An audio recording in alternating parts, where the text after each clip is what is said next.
अमित शाह जी को ये जवाब देना पड़ेगा कि घुसपैठिया आ कैसे गए। चुनाव के समय ही घुसपैठिया याद आते हैं, फिर चुनाव समाप्त हो जाएगा तो फिर बात खत्म हो जाएगी। उन्होंने अपनी बातें खुद कही, वो सक्षम नहीं है। क्या घुसपैठिए आ कैसे रहे हैं? मतदाता सूचियों में बाहर के मुल्क, पड़ोसी मुल्क के मतदाता भी शामिल हैं। उसी को अमित शाह जी संबोधित करते हैं।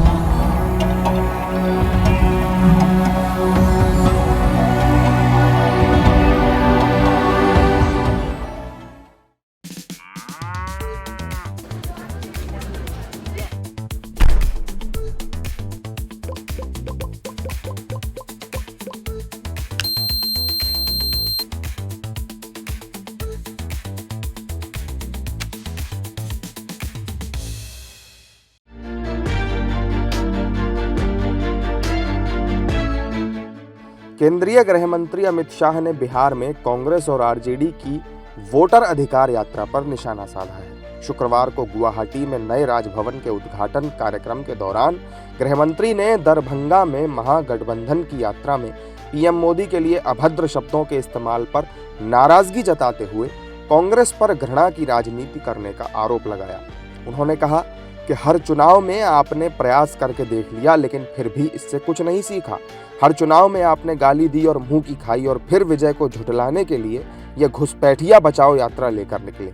यह घुसपैठिया बचाओ यात्रा कुछ नहीं है, बल्कि घुसपैठियों को बचाने का प्रयास है, अपने वोट बैंक को बचाने की कोशिश है। मैं देश भर की जनता से पूछना चाहता हूं कि किसी भी लोकतांत्रिक राष्ट्र में लोकतंत्र का आत्मा चुनाव होता है। अगर घुसपैठिए मतदाता सूची में घुसकर चुनाव को प्रदूषित करें तो कोई भी राष्ट्र कैसे सुरक्षित रह सकता है।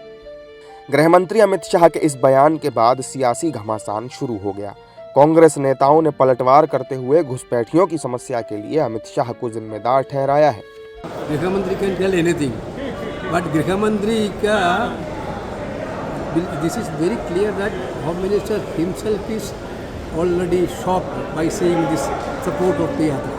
That is why he is diverting all this. मैं समझता हूं उन्होंने अपनी बातें खुद कही, वो सक्षम नहीं है। क्या घुसपैठिए आ कैसे रहे हैं? तो अमित शाह जी को ये जवाब देना पड़ेगा कि घुसपैठिया आ कैसे गए।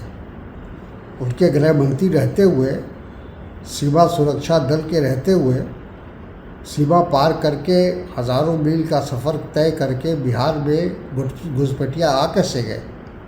और हर चुनाव के समय ही घुसपैठिया याद आते हैं, फिर चुनाव समाप्त हो जाएगा तो फिर बात खत्म हो जाएगी। कांग्रेस नेता गृह मंत्री पर लगातार हमलावर है। वहीं एनडीए के नेताओं ने अमित शाह के बयान का समर्थन किया है। मतदाता सूचियों में कुछ नाम डबल हैं और ऐसा भी प्रकाश में आया है कि उसमें बाहर के मुल्क, पड़ोसी मुल्क के मतदाता भी शामिल हैं।